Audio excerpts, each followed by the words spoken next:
আপনাদের যদি এই টার্মিনালের লুকটাকে ভালো লেগে থাকে, তাহলে চলুন দেখে নেই কিভাবে আমরা ওয়েস্টার্ন টার্মিনালকে ইনস্টল দিয়ে এটাকে কনফিগ করতে পারি। আমরা যদি ওয়েস্টার্নের ওয়েবসাইটে চলে যাই, তাহলে দেখতে পাবো আসলে এটা দেখতে অনেক সুন্দর লাগে। কিন্তু সৌন্দর্যের বাহিরেও আমার যে জিনিসটা ভালো লেগেছে, এর ফিচারগুলো। এটা মাল্টিপ্লেক্সার সাপোর্ট করে, that's mean we can skip the tmux, but আমি অলওয়েজ টিমাক্সটাকেই প্রেফার করব। Ligature supported, but Bangla font properly যে রেন্ডার হয় সেরকম টার্মিনাল আমি এখনো পাইনি।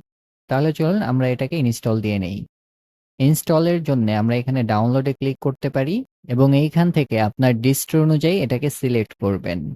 আমি যেহেতু লিনাক্সে আছি, এর কারণে আমরা লিনাক্সে ক্লিক করব এবং আপনি যে ওএসে আছেন সেটা এখান থেকে সিলেক্ট করবেন। আমি যেহেতু লিনাক্স মিন্টে আছি, অর্থাৎ উবুন্টু বেস ডিস্ট্রো, এর কারণে আমি এটাকে কপি করব। কপি করার জন্য আমরা জাস্ট এখানে ক্লিক করব। এরপর আমরা আমাদের টার্মিনালটাকে ওপেন করব। টার্মিনালে এটাকে পেস্ট করার জন্য আমরা কন্ট্রোল-শিফট-ভি চাপবো। এরপর আমরা এন্টার প্রেস করব। আমাদের পাসওয়ার্ডটা চাচ্ছে, আমরা পাসওয়ার্ডটা দেব। এরপর আমাদের sudo apt আপডেট। আমরা apt রেপোতে এটাকে এড করেছি এবং আমরা বর্তমানে এটাকে আপডেট করতেছি। এরপর আমাদের এই জিনিসটুকু রান করা লাগবে। সো আমরা এটাকে কপি করব এবং টার্মিনালে ব্যাক করব। দেখতে পাচ্ছি আমাদের আপডেট এখনো শেষ হয়নি, আমরা একটু অপেক্ষা করব। আপনারা চাইলে কিন্তু কন্ট্রোল-এল প্রেস করে টার্মিনালটাকে ক্লিয়ার করতে পারেন। এরপর আমরা ওটাকে পেস্ট করব। কমান্ডটা দেখে নিন, অথবা আপনি আমার ওয়েবসাইটে গেলে এই জিনিসটাকে খুঁজে পাবেন। এরপর আমরা এন্টার প্রেস করব। দেখতে পাচ্ছি যে আমাদের ওয়েস্টার্ন ইনস্টল কমপ্লিট হয়ে গিয়েছে। আমরা যদি এখন সিম্পলি ওয়েস্টার্ন লিখে এন্টার প্রেস করি, তাহলে আমাদের এখানে ওয়েস্টার্ন টার্মিনালটা চলে আসছে। কিন্তু এই জিনিসটা দেখতে খুব একটা সুন্দর লাগতেছে না, তাই না? তাহলে চলুন আমরা এটাকে কনফিগ করি। আমরা যখন ওয়েস্টার্নের ওয়েবসাইটে ব্যাক করব, তখন দেখতে পাবো এখানে কনফিগারেশন লেখা আছে, এখানে ক্লিক করব এবং এটা কিন্তু লোয়া ফাইল দ্বারা কনফিগার করা যায় এবং এটা খুবই সিম্পল। তবে আমি এই জিনিসটা আর লিখবো না বা কোনো কিছু চেঞ্জও করব না। আমি সরাসরি আমার ডট ফাইলে চলে যাব এবং সেইখান থেকে জিনিসগুলো কপি করে আপনাদের এক্সপ্লেন করব। আমার কনফিগ ফাইলগুলো আমি ডট কনফিগ এর আন্ডারে রাখতে পছন্দ করি। তাহলে আমাদের কি করা লাগবে? ডট কনফিগ এর আন্ডারে একটা ওয়েস্টার্ন নামে ফোল্ডার ক্রিয়েট করা লাগবে এবং তার ভেতর ওয়েস্টার্ন ডট লোয়া নামে একটা ফাইল ক্রিয়েট করা লাগবে। তাহলে চলুন এটা আমরা ক্রিয়েট করে নেই। আমরা আমাদের টার্মিনালে ব্যাক করব। আমি এখানে cd.config এর ভিতরে চলে যাব এবং এইখানে একটা ওয়েস্টার্ন নামে ফোল্ডার ক্রিয়েট করব এবং এর ভিতরে আবার চলে যাব এবং এইখানে একটা আমরা ফাইল ক্রিয়েট করব। সরাসরি আমরা nvim দ্বারা এটাকে ক্রিয়েট করব। সো আমাদের ফাইলের নেমটা হবে western.lua। আমি আমার ডট ফাইলে চলে যাচ্ছি। আপাতত আপনারা এটাকে মাস্টার ব্রাঞ্চে পাবেন না, তবে সেজময় ওয়ার্কস্পেস এখানে পেয়ে যাবেন। তবে আমি আমার ওয়েবসাইটে দিয়ে দেব, আপনারা সেখান থেকে এটাকে কপি করতে পারবেন। এইখানে আমাদের ডট কনফিগ, এরপর আমাদের ওয়েস্টার্ন এবং western.lua। আমি জাস্ট এই জিনিসটুকু এখান থেকে কপি করব এবং এটা এখানে পেস্ট করে দেব। আমরা ওয়েস্টার্নটাকে অ্যাক্সেস করেছি, এরপর আমাদের ফন্টটা যেন ফিক্স থাকে বা কোনো সমস্যা না হয়। আমরা এখানে জেটবেন মোনো ফন্টটাকে ইউজ করতেছি। যদি এতে কোনো সমস্যা হয়, then it will fall back here. এরপর এটা হচ্ছে আমাদের ফন্ট সাইজ, লাইন হাইট এবং এই জিনিসটা আমাদের ফন্টটাকে সুন্দরভাবে রেন্ডার করার জন্য ব্যবহার করতেছি। খুব বেশি কিছু না। এটা হচ্ছে আমরা কোন থিমটাকে ব্যবহার করব সেটা। এবং ট্যাব ইনডেন্ট হাবিজাবি, এই রিসাইজটা ওকে। আমরা এটাকে রিসাইজ করতেছি কেন জানেন? এই যে উপরের যে বারটা আছে এটা যেন চলে যায়। আমার এখানে যে ইনার প্যাডিংটা আসবে সে এটা কন্ট্রোল করবে। একটা কাজ করি, আমরা এটাকে কুইট করে আবার ওপেন করি।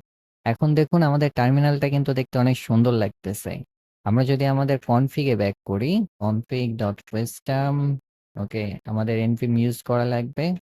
টার্মিনালের অপাসিটি যদি ইনক্রিজ করতে চান, তাহলে এই ভ্যালুটাকে প্লে করুন। তাহলে দেখতে পাবেন যে টার্মিনালটা অনেক ট্রান্সপারেন্ট দেখাবে। বাট আমি আসলে এতটাও ট্রান্সপারেন্ট পছন্দ করি না। This is better for me. এবং পারফরম্যান্স হাবিজাবি এসব নিয়ে মাথা ঘামানোর দরকার নাই। ইয়াপ, আমার টিমাক্সের সাথে আমার কালারটা একটু কনফ্লিক্ট হচ্ছিল, এর কারণে আমি এটা ব্যবহার করেছি। এবং এখানে যে কি ম্যাপগুলো দেখতেছেন, এটা হচ্ছে আমাদের মাল্টিপল প্যান ক্রিয়েটের ক্ষেত্রে, অর্থাৎ এই যে কি ম্যাপগুলো আছে এর মাধ্যমে আমি নতুন করে প্যান ক্রিয়েট করতে পারি। প্যান বলতে বোঝায় যে আমি এটাকে কিভাবে স্প্লিট করব। আমি যদি অল শিফট প্রেস করে আমার এটাকে দেই, তাহলে দেখবেন যে রাইট সাইডে টার্মিনালটা স্প্লিট হয়েছে। আমি এখান থেকে বের হই এবং আমরা যদি শুধুমাত্র অল্ট তারপরে আমাদের মাইনাস কি প্রেস করি, তাহলে আমাদের নিচে একটা প্যান ক্রিয়েট হবে। নিচের প্যান এবং উপরের প্যানে শিফট হওয়ার জন্য আমি আমার নিউ ভিমের কি বাইন্ডিং গুলোকে প্রেফার করতেছি। আপনারা চাইলে কিবোর্ডের লেফট রাইট অ্যারো গুলো ব্যবহার করতে পারেন। এখন যদি আমি অল প্রেস করে শুধুমাত্র কেতে প্রেস করি, তাহলে উপরে চলে যাবে। এখন যদি আবার অল প্রেস করে যেতে প্রেস করি, তাহলে নিচে চলে আসবে। কেতে উপরে, যেতে নিচে। তবে আমি সবসময় টিমাক্সটাকে আরকি বেশি প্রেফার করি এবং এটা হচ্ছে আমাদের ফন্ট সাইজ কন্ট্রোল করবে। অর্থাৎ আমরা কন্ট্রোল প্লাস প্রেস করে এটাকে জুম করতে পারি, কন্ট্রোল মাইনাস প্রেস করে জুম আউট করতে পারি, কন্ট্রোল 0 প্রেস করে আমাদের ফন্ট সাইজটাকে রিসেট করতে পারি। আপনারা যদি ডিফারেন্ট ফন্ট বা কোনো কিছু প্রেফার করে থাকেন, আপনারা সেটা ব্যবহার করতে পারেন। কিন্তু আমার টার্মিনালের লুকটা একটু বেটার ছিল, তাই না? এরকম ছিল না। সেই জিনিসটা কিভাবে আনবেন? এর জন্য আমি আমার ওয়েবসাইটে চলে যাব এবং এইখানে আমার মেশিনের ভেতরে যদি আমরা ওয়ার্কস্টেশনে যাই, তাহলে ব্যাশার্সিতে যাব। এই যে জিনিসটুকু আছে, এই জিনিসটুকু কপি করবেন। আমি আমার ওয়েবসাইটে দিয়ে দেব। সো এটাকে আমরা এখন কপি করব এবং আমরা আমাদের টার্মিনাল ব্যাক করি। এখন আমরা ডিরেক্টলি আমাদের ব্যাশার্সিটাকে ওপেন করব। আপনারা দেখবেন যে কোথায় আপনাদের এরকম PS1 লেখাটা আছে এবং এটা কোন ফাংশন ব্যবহার করতেছে। সেই জিনিসগুলো এখান থেকে মুছে দিতে পারেন। এবং এই জিনিসগুলো আমাদের থাকবে এবং এখানে আমি জাস্ট এটাকে পেস্ট করে দেব। তাহলে আমার ফাংশনটা কি থাকবে? আপনারা চাইলে এই জিনিসটুকু একদম লাস্টে পেস্ট করতে পারেন, কোনো সমস্যা নেই। আমার ১ম এ থাকবে আমার এই ট্রিম ফাংশন এবং এরপরে থাকবে আমাদের গিট ফাংশন।